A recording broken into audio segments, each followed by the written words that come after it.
گو یہ ظاہر ہے کہ تم کیسے کفر کر سکتے ہو باوجود یہ کہ تم پر اللہ تعالیٰ کی آیتیں پڑھی جاتی ہیں اور تم میں رسول اللہ صلی اللہ علیہ وآلہ وسلم موجود ہیں۔ جو شخص اللہ تعالیٰ کے دین کو مضبوطی سے تھام لے تو بلا شبہ اسے راہ راست دکھا دی گئی۔ اے ایمان والو، اللہ سے اتنا ڈرو جتنا اس سے ڈرنا چاہیے اور دیکھو مرتے دم تک مسلمان ہی رہنا۔ اللہ کی رسی کو سب مل کر مضبوطی سے تھام لو اور پھوٹ نہ ڈالو، اور اللہ تعالیٰ کی اس وقت کی نعمت کو یاد کرو جب تم ایک دوسرے کے دشمن تھے تو اس نے تمہارے دلوں میں الفت ڈال دی، بس تم اس کی مہربانی سے بھائی بھائی ہو گئے، اور تم آگ کے گھڑے کے کنارے پہنچ چکے تھے تو اس نے تمہیں بچا لیا۔ اللہ تعالیٰ اسی طرح تمہارے لیے اپنی نشانیاں بیان کرتا ہے تاکہ تم ہدایت پاؤ۔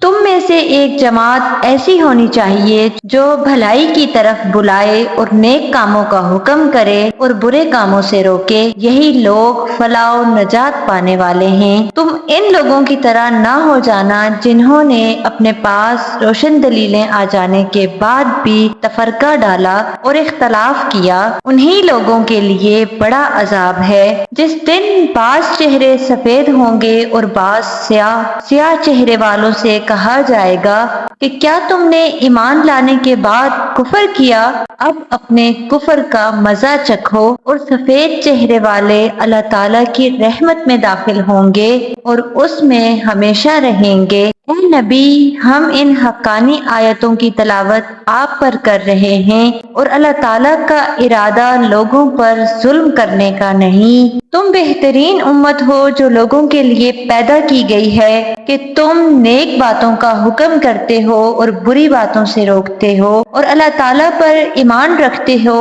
اگر اہل کتاب بھی ایمان لاتے تو ان کے لیے بہتر تھا، ان میں ایمان والے بھی ہیں لیکن اکثر تو فاسق ہیں۔ یہ تمہیں ستانے کے سوا اور زیادہ کچھ ضرر نہیں پہنچا سکتے۔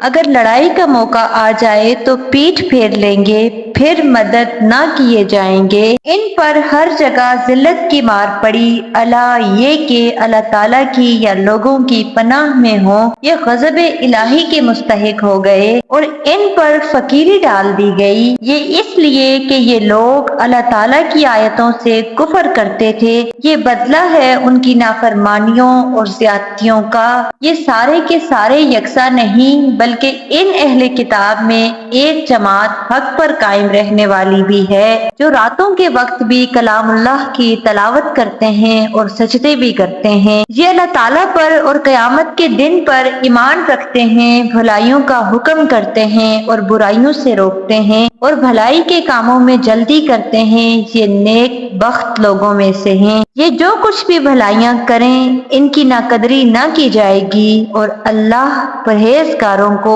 خوب جانتا ہے۔ کافروں کو ان کے مال اور ان کی اولاد اللہ کے ہاں کچھ کام نہ آئیں گی، یہ تو جہنمی ہیں جو ہمیشہ اسی میں پڑے رہیں گے۔ یہ کفار جو خرچ اخراجات کریں، اس کی مثال یہ ہے کہ ایک تند ہوا چلی جس میں پالا تھا جو ظالموں کی کھیتی پر پڑا اور اسے تہس نہس کر دیا۔ اللہ نے ان پر ظلم نہیں کیا بلکہ وہ خود اپنی جانوں پر ظلم کرتے تھے۔ اے ایمان والو، تم اپنا ولی دوست ایمان والوں کے سوا اور کسی کو نہ بناؤ۔ تم تو نہیں دیکھتے دوسرے لوگ تمہاری تباہی میں کوئی کسر اٹھا نہیں رکھتے، وہ تو چاہتے ہیں کہ تم دکھ میں پڑو۔ ان کی عداوت تو خود ان کی زبان سے بھی ظاہر ہو چکی اور جو ان کے سینوں میں پوشیدہ ہے وہ بہت زیادہ ہے۔ ہم نے تمہارے لیے آیتیں بیان کر دی، اگر عقل مند ہو تو غور کرو۔